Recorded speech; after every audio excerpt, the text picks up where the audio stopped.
Policy conversation obviously does not begin, does not end with what we're doing today, or limited to the organizations that you have here, is that it's an ongoing process. And we've invited for our next fireside chat, really a renowned individual within the cybersecurity world who has, Dmitri has also recently started the Silverado Policy Accelerator, and taking ideas, ideas from just the idea phase to implementation.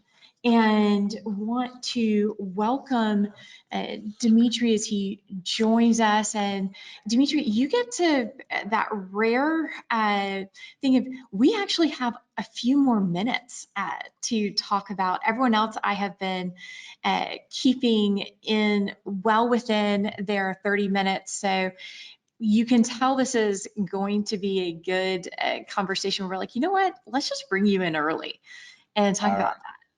So I'm looking forward to this. Well, and welcome. And you hear all kinds of policy. I mean, we've got 3 different, I think, think tanks all working together today. But what you've started and what you've created is that much different, because you're taking, it's the accelerator part that really kind of catches the eye and makes kind of perks up attention to go, wait, what, how is this different? You're going to have actionable and ideas that actually do something. So, I know, very radical approach, right? Well, the goal behind Silverado Policy Accelerator is really to take what I call a venture capital approach, something that I've been very familiar with, obviously, throughout my career as an entrepreneur and co-founder of a cybersecurity company, and try to apply it to policy. There is no shortage of people that have great ideas about what the country should be doing on any particular issue.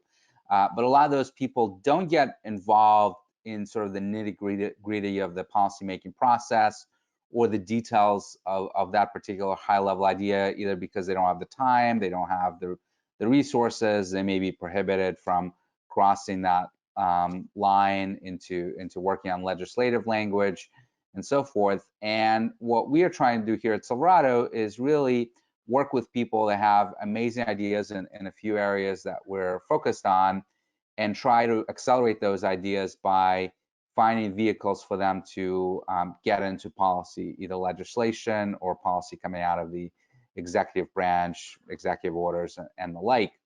And the overarching theme for us really is, how do we ensure American prosperity and competitiveness in the 21st century, along with our allies, in this era of renewed great power competition, particularly presented by the rising threat of China. And this is now, amazingly, has become a bipartisan issue in Washington. If there's any continuity on policy between the Trump administration and the Biden administration, it is on China and the high-level threat that China presents. And within that scope, we're really working on 3 specific areas. One, obviously, is cybersecurity, an area that I know just a little bit about, and just a tiny bit. And then the other 2 areas are actually very interrelated, even though it may not appear to be so on the surface. But one of them is trade and industrial security, and the third one is what we're calling EcoSec, which is the intersection between environment and economic security. And again, on the surface, someone may say, what do all these 3 things have in common? They're so radically different. But when you think about it in the context of China and great power competition, those are the top 3 things that we face as a challenge in our relationship with China. Certainly cyber, certainly trade, and supply chain concerns on a wide variety of fronts. And then climate change and environment is the third area of tension and potential cooperation between us. So, and what we're finding as we're diving into issues is that there's a lot of common ground as well. So one of the issues, non-cyber issues we're working on very hard right now is semiconductors. and how do we bring that supply chain back to the United States in terms of fab manufacturing. Well, as you can imagine, tons of cybersecurity implications because the Chinese have been stealing a lot of IP and trying to steal their way to the top in this area, which is one of their top priorities going forward. Also, a lot of environmental issues. Turns out that manufacturing these semiconductors requires an immense amount of water. So Taiwan, for example, spends over 150,000 metric tons of water every single day to manufacture fabs. The byproducts of that generate a lot of waste that needs to be cleaned up. So there's a lot of deep intersections between these issues. Well, and talking about the supply chain, especially if anyone who's tried to rent a car right now are finding that just how many places between different pieces of the, you have the semiconductors and the circuits and everything kind of working together. So while you're right, absolutely, it's different distinct pieces of problems that all come together. And really what's interesting too is y'all aren't looking for just these, esoteric ideas. It's the boots on the ground. Like, how can we make them actionable that also stands out?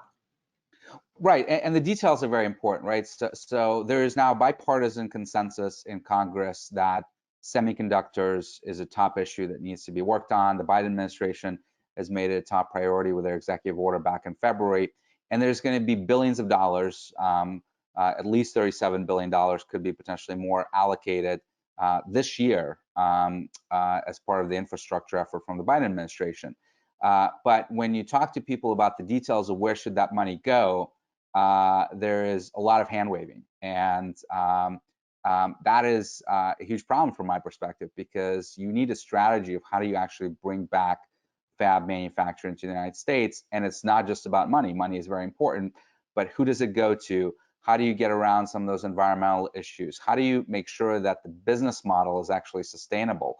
One of the reasons why we have lost semiconductor manufacturing lead in the US over the last 2 decades is because the US companies like Intel and others, have decided over the years that they want to focus on the leading edge. They want to focus on the chips that are used for the most advanced purposes, the 7 nanometer and 5 nanometer technologies.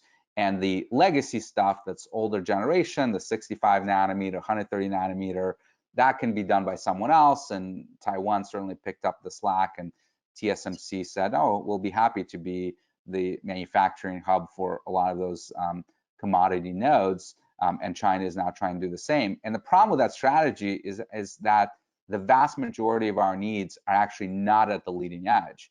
Most of what we need in cars and electronics, even in defense purposes, is actually the legacy technologies, the 65 nanometer and above technologies. So TSMC in Taiwan was able to build a massive business that was a huge cash cow just on that legacy business that they over time then could invest in leading edge innovation, whereas the US companies were struggling to make ends meet and working with very low margins. Because when you think about it, if you're going to build a fab for the latest 7 nanometer technology, you're going to use that for 5-7 years, and then you're going to basically throw it away as you're migrating to the next generation 5 or 3 nanometer technology. Whereas TSMC can build that fab and use it for the next 20-30 years because they know they'll have customers for the legacy business. So guess which one is going to win down the road in terms of a better business model. So we need to look at all of those issues. How do we minimize regulation? Right now, it takes 12 to 18 months just to get EPA approval to build a new fab. And at the time when innovation is taking place at a very rapid pace, of course, that's unacceptable, and we need to find ways to accelerate that. So it's not just about the money, and we're trying to work with policymakers, both in the administration and Congress, to educate them on these issues and to get them to think about those details of not, let's just write a big check, but how do we make sure that this is sustainable and that we can resume our lead in this critical policy area. I can't think of a more important national security area than semiconductors, because if something happens to the supply chain in Taiwan, Could be China related, it could be weather related. Right now there's huge droughts in Taiwan, and for an industry that needs so much water, that's a huge threat. You could have, a typhoon or other things that can mess up production, and you will literally have planes falling out of the sky if we can't get semiconductors for maintenance parts and the like, as just one example. So as important as cyber is, and certainly I'm a cyber guy and care a lot about those issues, semiconductors is even more important right now. And the fact that we've lost that leadership and capacity to produce it at scale is one of the critical threats to the nation right now. Well, it's creating and finding ways around those single points of failure, that where you have one supplier or one area that's producing, and that's certainly something that carries over into other industrial control systems, or even avionics, as you mentioned, where it's one thing gets off kilter and we're not prepared to handle that, yet have so many dependencies on those industries. So how are y'all working to, or now that you're starting to get underway, finding that you're able to change the mindset and moving it more towards those business principles of, let's have a plan, let's have action items, rather than just pulling out the checkbook? What's interesting is that when we started, we thought we'd be doing a lot of advocacy and trying to convince people. It's actually been much more of a pull where we're being asked by Congress, by administration, to help them on these issues. And one of the reasons is that we're not sort of looking at the pie in the sky, what should the country be doing in 10, 15 years? There are other think tanks that are spending a lot of their efforts on this. Some of them you and I, Liz, are involved in, like NSI, led by Jamil Jaffer and others. But what we're focused on is really the issues that fall within that Overton window, where something can get done because there is, political will to execute on it. Which on any given issue, you may have a variety of things that are moving through Congress. So semiconductors is one. On cyber, I think breach notification is going to be another thing that will get passed this year. A lot of bipartisan support for that post the SolarWinds breach, and those are the types of things that we dive into and say, okay, if we're going to do breach notification, what does that actually mean? What are the details behind it? Who should it be reported to? What kind of information should be reported? Should there be liability protection? Should we look at preempting existing state laws, right? All those details that you actually need to think through to make sure that the law, should it pass, actually provides a benefit as opposed to a detriment to their overall security ecosystem. And the nice thing about Silverado is that we don't have a commercial interest or a dog in this fight. So a lot of the people that will come in and typically talk to policymakers obviously are lobbying for their own benefit, and people take that into account. We don't have external funders. We're not looking to support any particular industry or any particular company. So we're just trying to think of what would actually make sense and be important for the country. And we're able to dive into those details and help policymakers think them through.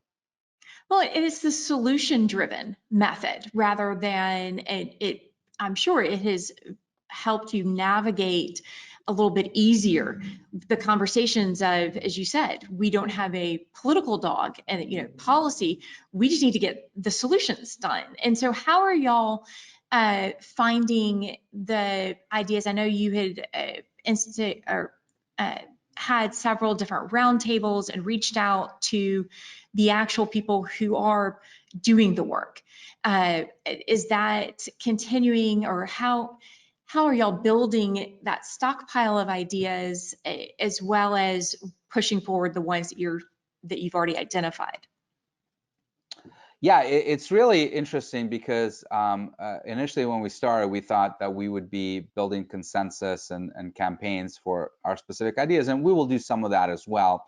But there is so much going on. It's been surprising how much activity there is right now, in particular on cyber issues, on environment issues, on trade issues in DC. So we're actually hiring. So if people are interested in joining a nonprofit, this is not a way to get rich, but a way to get perhaps a personal reward from working on important issues. But we have no shortage of things that we're trying to respond to, again, in terms of inquiries from administration, inquiries from Congress on the things that they want our help with, and dive deeper.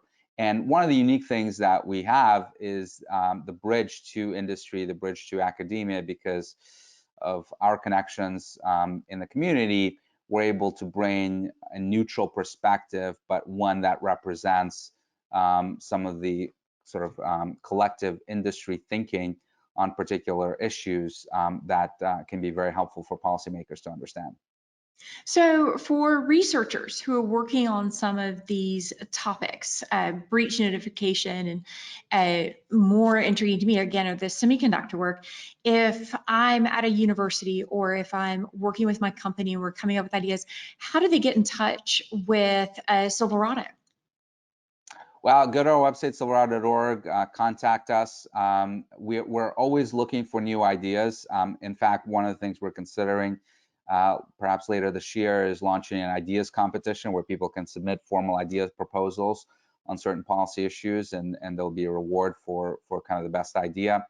In the absence of that, we're at the moment, because it's actually really, really difficult, as it turns out, to run a competition as a nonprofit due to IRS regulations. So we're trying to work through that. But while we don't have that yet, people are certainly welcome to submit ideas to us. We'd love to chat with you, particularly if it falls into the 3 pillars of cyber, trade, and industrial security, and EcoSec, and try to talk to you about how do we get those ideas implemented if we agree that they're a good proposal going forward. And how did you build, because, and if people haven't, I highly encourage to go check out the website, because y'all have really built a broad base of voices, experience level from, both your business sense, industry, and even academia and reporters that have tackled this. So how hard was it to build such a broad team, or were, once you started mentioning the idea, were people like, yes, this is exactly what I want to be a part of?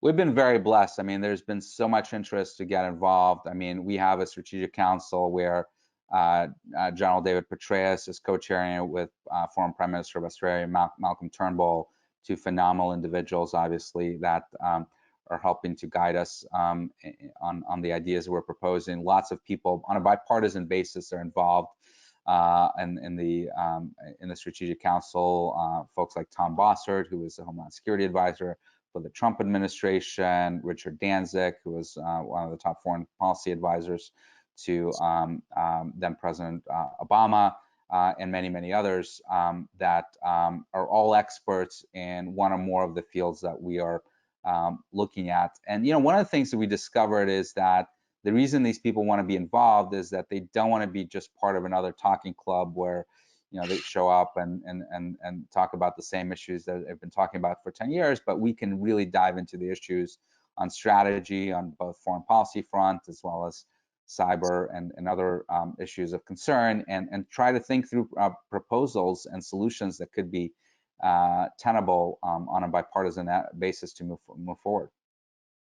And coming from a business, where with CrowdStrike and some of the other companies that you work with, where you have that mindset, but I imagine it's very freeing when individuals start working with Silverado, because you're not pushing a product, or like you've been able to kind of step away from, well, we've got to get to the bottom line. It's no, this is a solution that works, and kind of taking that angle. Has that been fun, or do you miss a little bit of the competitive side of things?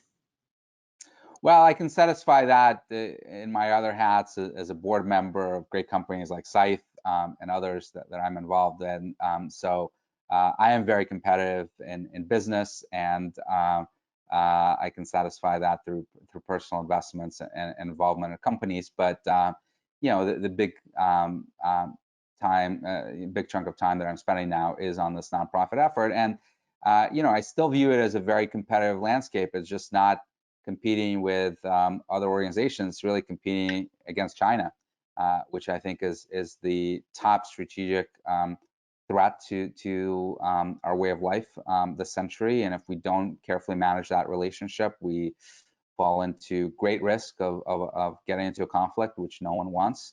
I can think of no more important effort than to try to manage that relationship, and the best way to manage it is to ensure that America remains competitive and both on an economic front and national security front against any potential threats that we may face. Well, in taking that global perspective, have y'all engaged or are you looking to engage also in the state and local level? That with the federal level, obviously it's going to drive kind of the direction, and especially when you get into regulatory, but getting that buy-in from the state and local, the boots on the ground, how have those conversations gone? Yeah, we have not really engaged at the state and local. We're actually going the other way, where we're trying to find partners internationally, allies that we can work with on some of those common concerns. So Prime Minister Turnbull has been great at helping us make inroads in Australia and other places in that regard, because there's no way that we as the United States are going to rise up to this challenge alone and succeed. We need allies. We need, even when you think about semiconductors, right? The reality is that the United States is not the only power that is involved, even in equipment manufacturing for semiconductors. We have 3 out of the 5 top companies, but 2 other companies are in the Netherlands and Japan. So you need to make sure that if you have a coherent strategy of how you're going to ensure supply of equipment to places where we need to, that those countries are on board. Obviously, Taiwan is super critical from a supply right now, and probably for the foreseeable future. So this is not a go it alone strategy. It absolutely will require allies. Well, that's great that, again, going back to the diversity of the advisors and board members and just individuals involved, that y'all have been able to build out and have those conversations. I imagine it's a lot easier when people have been discussing these issues for 10, 15 years and now empowering them to, hey, let's come up with these solutions. What drew y'all to that accelerator model? Was it just the need, the need to actually make progress or headway on these issues? Yeah, a lot of it has been driven out of my involvement over the years with the White House and Congress, then in my role at CrowdStrike, because they were coming to me for ideas, and having a full-time job running a business, I just didn't have the time to dive into the details of specific policy proposals. And I realized that very few people are doing that. To my shock, most of the think tanks were not doing that because of a variety of different issues. They were working on the high-level proposals, but not the implementation details of how do you get this done, not the pathway that it can take in terms of potential legislation that you can attach this to, or executive action. And then when I got involved with the Solarium Commission, Mark Montgomery, the executive director, I thought was incredibly efficient, not at just bringing people together and coming up with ideas, but actually getting those ideas passed. Probably one of the most effective commissions that we've seen in many generations that started out in Congress in terms of actual effects. And that commission is only focused on cyber, and will be its mandate will expire at some point, probably in the next year or so. So it was important to find a way to carry that forward, and that was one of the impetuses for the Silverado idea of, could you create an organization that can do that on a more or less permanent basis and on more than just one issue? Well, and I know it's the name is very much explained on the website and everything, but what was it that drew you to that and the trail itself as kind of the inspiration? I mean, you had so Yes. many So options available. Yeah, so Silverado is named for Silverado Trail in Napa Valley, which is just an absolutely wonderful spot. If no one, if some of you, people in the audience have not been, highly encourage you to go. And it's really a place where we want to have an annual event. We had the misfortune of launching Silverado in the midst of the pandemic, so there won't be any in-person events for a little while, but we hope next year that we can actually bring people together. And I can't think of a better place on the planet to bring people together than in Napa Valley. And what I found is that if you want to get people to agree, wine is a perfect lubricant for conversations and getting the creative juices flowing. So there will be plenty of wine. Fantastic California wine that we'll serve in Napa hopefully next year. Well, and that kind of flows in if folks are looking to get involved internationally as well. You mentioned the website. Are there any other things to keep an eye out for, either to make introductions, connections of, hey, I really like what y'all are doing. I'd like for you to speak with some of our local government or get engaged. How should people reach out and connect on that level? Yeah, so please follow us on Twitter, Silverado Policy, on LinkedIn, and if you want to get in touch with us, just email info@silverado.org, and we'll get back to you. And again, if you're looking at joining us, we have some open positions that we've advertised. If you have ideas, please submit them to us. If you want to talk to us, if you're in policy realm, working in Congress or the administration, and you want our ideas on cyber issues, on trade and supply chain issues, on environmental issues, we're here to be a resource to you. And as we move slowly back from 100% virtual to having those meetings and resources, are y'all looking to publish any papers, or really is it more the boots on the ground? Let's have this conversation and have an exchange of ideas in a meeting format more so? Yeah, we're looking at a few things. There will be some papers coming out. We're working on one on semiconductor strategy right now.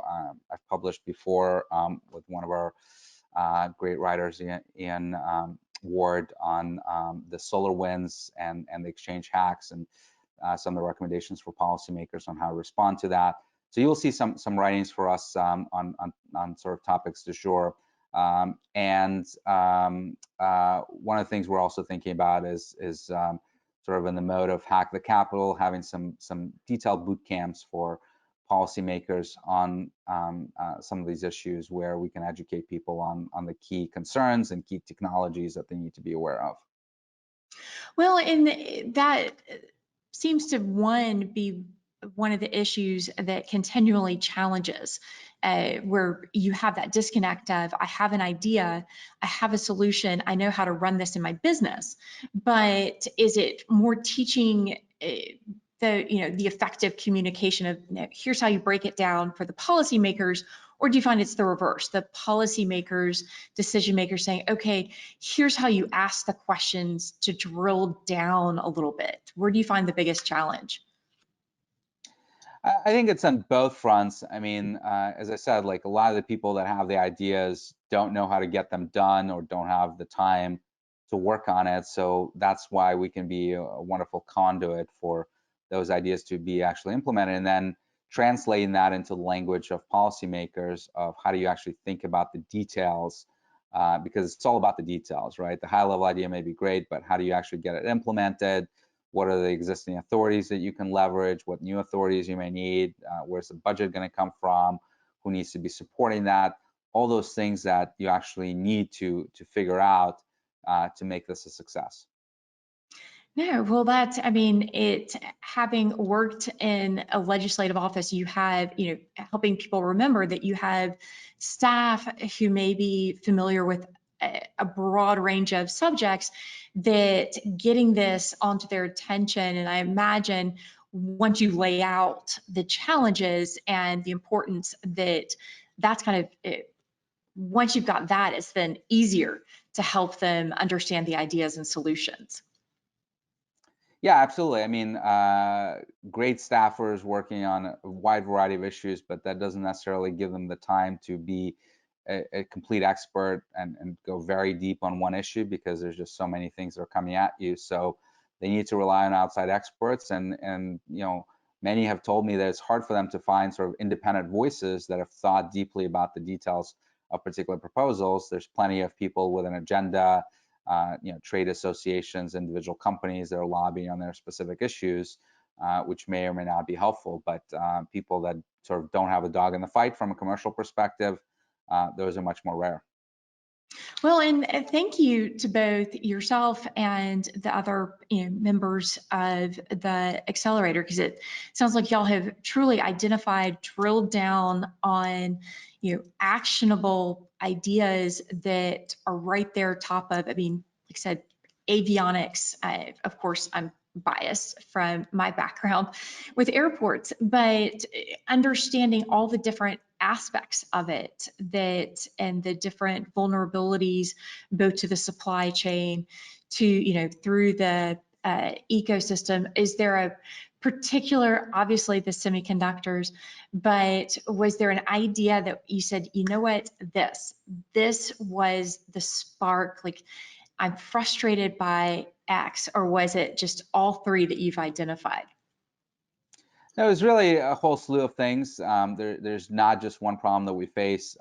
Frankly, in many ways, the reason why we got involved in semiconductors, obviously, I believe for a long time that it's a national threat, but it was heartening to see on a bipartisan basis in this town, so many people in Congress and the administration saying, yes, this is a major issue. So once we started to see that sea change of attitudes towards this issue, and massive amounts of money that has been talked about that would be allocated towards solutions, that's when we sort of sprung into action and said, okay, clearly people want to solve this problem. Let's help them to identify solutions that would actually be helpful versus ones that would just let that money go to waste. And so in many ways, we're responding to what we're seeing as things that are moving forward, as I said, within that Overton window where there is political will to address it, and we can steer, hopefully, the conversation and the path into the direction that is most helpful.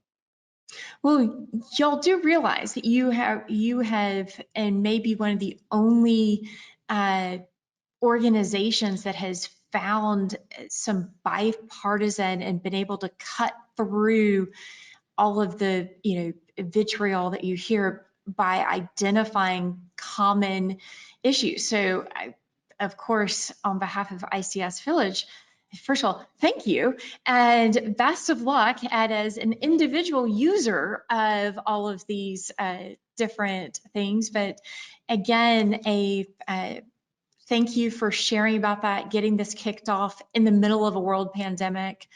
And highly encourage everyone to check out the website, follow on Twitter, and any last jokes, parting shots or comments to share with everyone. Well, thank you so much, Liz. Thanks to ICS Village and Hack the Capital for a terrific event. Again, if you're a policymaker and you're interested in working on cyber issues, trade, industrial policy, and EcoSec issues, please get in touch with us. If you've got ideas that you want policymakers to think about, get in touch with us. We'll help you connect with the right people and help to flush out those ideas. So looking forward to hearing from everyone. Thank you.